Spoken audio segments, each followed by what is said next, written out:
So hey guys, welcome welcome back to the channel again. So guys, आज का date code question है question number 1323, maximum 69 numbers. So question में कुछ ज्यादा है नहीं, तो ज्यादा लंबी वीडियो करेंगे नहीं। मैं फटाफट से बता देता हूँ। क्वेश्चन क्या रहा है। क्वेश्चन कह रहा है कि you are given a positive integer nums consisting only digit 6 and 9। Return the maximum number you can get by changing at most one digit. 6 become 9 और 9 बिकम 6।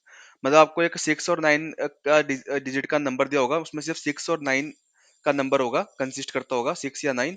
तो आपको कोई भी एक नंबर आप पिक कर सकते हो, और उसको आपको 6 को आप 9 में बदल सकते हो और 9 को 6 में, मतलब 6 को 9 में और 9 को 6 में।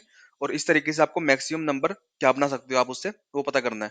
तो मैक्सिमम नंबर कुछ नहीं है। आप अगर किसी भी नंबर को का पहला अगर डिजिट, अगर सपोज अगर सबसे बड़ा 9 कर दोगे ना, 9 से बड़ा तो कुछ नहीं होता ना, तो सबसे बड़ा नंबर बन जाएगा। सपोज कि आपके पास जो है, सपोज मैं यहीं पर आपको समझा देता हूँ। सपोज कि आपके पास ये नंबर है 3 9 9 9। जितने मर्जी 9 लगा लो आगे। अगर आपको इसको मैक्सिमम नंबर करना है, तो आपको सबसे क्या करना पड़ेगा, आगे से ट्रेवल्स करना पड़ेगा और देखना पड़ेगा। सबसे पहले नंबर को 9 कर देना होगा। अगर सबसे पहले नंबर पहले 9 होगा, तो उसके आगे वाला देखो और उसके आगे वाला देखो। अगर सभी नंबर 9 9 है, तो मतलब उससे मैक्सिमम कुछ नहीं हो सकता। मतलब उस नंबर में मैक्सिमम और कुछ नहीं हो सकता, और किसी नंबर को हम चेंज करेंगे तो मैक्सिमम नहीं बनेगा। मतलब आप अगर फर्स्ट डिजिट को 9 कर देते हैं, तो वो मैक्सिमम हो जाता है। अगर मान लो इस केस में क्या है कि 9669 है ना, ये है ना इस केस में। तो अगर आप इस केस में आगे से चलोगे और आगे से सभी पहले डिजिट को 9 कर दोगे, जो नहीं है 9, तो वो मैक्सिमम हो जाएगा। मान लो ये 9 पहले से 9 है फर्स्ट डिजिट, तो आप आगे बढ़ोगे, 6 देखोगे, 6 9 नहीं है, तो 6 को अगर 9 कर दोगे आप, तो ये मैक्सिमम बन जाएगा अपने आप।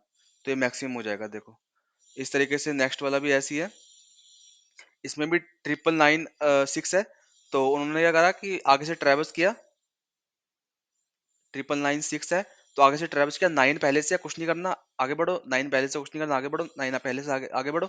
6 है, इसको 9 कर दो चुपचाप, क्योंकि हम एक ही नंबर चेंज कर सकते हैं। तो हम वही चेंज करेंगे जो सबसे पहले हमको 9 मिलेगा। तो वही मैंने करा है, कुछ नहीं करा। देखो सिंपल, अपने पहले स्ट्रिंग में कन्वर्ट कर लिया। इस नम्स के जो हमको नंबर दिया था, string string dot value of nums, इस तरीके से। उसके बाद कैरेक्टर में कन्वर्ट कर लिया, कैरेक्टर में कन्वर्ट कर लिया। ठीक है ना। ये चाहे तो आप एक लाइन में लिख सकते थे, तो मैंने आपको समझाने के लिए 2 लाइन में लंबा थोड़ा करा है। तो स्ट्रिंग, उसके बाद कैरेक्टर कैरेक्टर के एरे में कन्वर्ट कन्वर्ट कर लिया स्ट्रिंग को, और उसके बाद कुछ नहीं करा। उसके बाद लूप चलाया सिंपल एक उस कैरेक्टर के एरे पे, और चेक कर लिया इफ कैरेक्टर का एरे 6 है, तो क्या करो कि उसको 9 बना दो, और क्या कर दो, रिटर्न कर दो आंसर। आंसर को रिटर्न करने के लिए वापस हमको इंटीजर में रिटर्न करना पड़ेगा, इसलिए इंटीजर डॉट पार्सेंट करा है ये मेथड। और ये क्या करेगा, ये स्ट्रिंग की वैल्यू कैरेक्टर को पहले स्ट्रिंग में कन्वर्ट कर लेगा, और वो उसको इंटीजर में, आप चाहे उसको अलग अलग लिख सकते हैं। पहले उसको स्ट्रिंग में कन्वर्ट कर लिया, फिर वो स्ट्रिंग वैल्यू को इसके अंदर पास कर दिया, पार्सेंट के अंदर, और वो रिटर्न हो गया। और इन दी एंड हमको कुछ ना कुछ रिटर्न करवाना ही पड़ेगा। अगर मान लो सारे नंबर 9 9 है, तो ये लूप इस कंडीशन के अंदर आएगा नहीं, और लूप खत्म हो जाएगा। तो इन दी एंड हम ओरिजिनल नंबर को रिटर्न कर देंगे। ठीक है ना, बहुत सिंपल था, तो ज्यादा लंबा करने का कोई फायदा नहीं है। और बताना चाहूंगा कि अगर आपको और भी क्वेश्चन है, कुछ तरीके का डाउट है, तो आप मुझे लिंक्डइन पे कनेक्ट कर सकते हैं। तो वहां पर भी मैं पीडीएफ वगैरह, नोट्स वगैरह शेयर करता रहता हूँ। तो नीचे डिस्क्रिप्शन में लिंक है, तो आप वो चेकआउट कर सकते हैं। तो मिलते हैं नेक्स्ट वीडियो में गाइस, तब तक के लिए टेक केयर, बाय।